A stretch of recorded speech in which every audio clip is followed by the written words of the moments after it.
சிலருடைய கண்ணீர், சிலருடைய வேதனை அவ்வளவு சீக்கிரமா என்ன பண்ணாது அப்படின்னா சிலரை விட்டு கடந்து போகாது.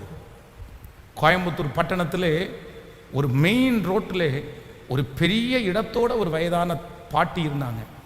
எல்லாரும் இறந்து போனாங்க. அந்த இடம் இப்பவும் இருக்குது.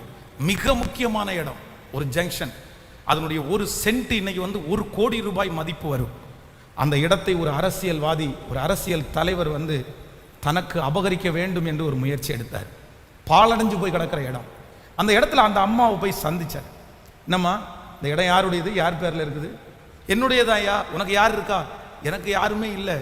உடனே அந்த மனுஷன், சரி உனக்கு நான் கொஞ்சம் அமௌண்ட் தரேன், நீ அந்த இடத்த எழுதி கொடுக்குறியா அப்படின்னு கேட்டிருக்காங்க.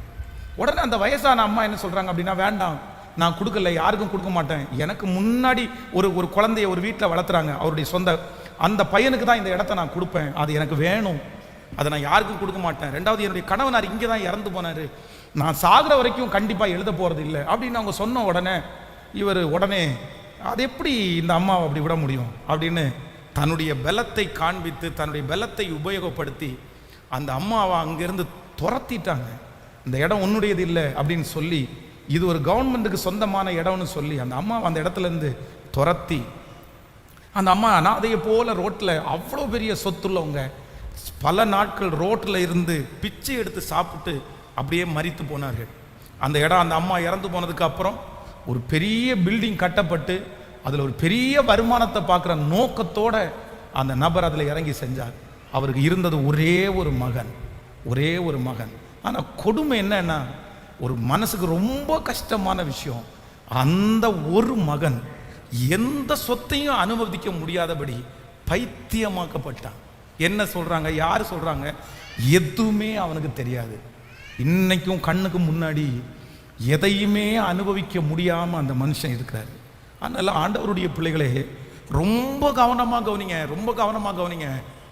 ஆண்டவர் பழி வாங்க ஆரம்பிச்சா நம்ம யாருமே என்ன பண்ண முடியாதுன்னா நிலை நிற்கவே முடியாது, நிலை நிற்கவே முடியாது.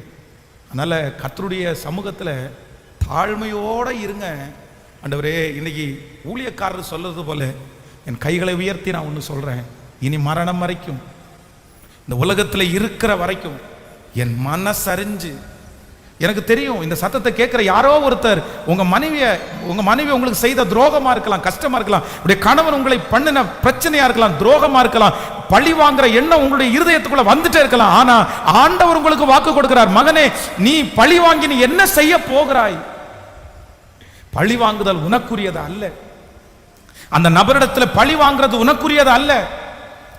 நீ பட்ட காயம் ரொம்ப பெருசு, நீ பட்ட அவமானம் ரொம்ப பெரியது. என்ன இவ்வளவு அவமானப்படுத்திட்டாங்க, உங்களுக்குள்ள இருக்கிற அந்த கோபத்தை தணிக்கவே முடியல.